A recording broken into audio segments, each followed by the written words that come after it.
Hey friends, if you wish to fix the issue where Windows found errors on this drive, then please watch this video. Now here's the thing, we can try performing a check disk scan. We can check the disk at the software level. Most of the time it may help, but if not, then the hard drive is gone. We'll have to replace it. So here's what we can do. Open the file explorer and go to this PC. Find the problematic drive, right click on it and select show more options. Select properties, select tools, and then corresponding to error checking, click on scan drive. The next solution will be a check disk scan. So search for command prompt in the Windows search bar and click on run as administrator.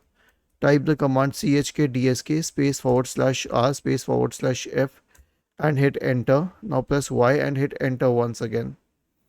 Was this helpful? If yes, then please subscribe to the channel.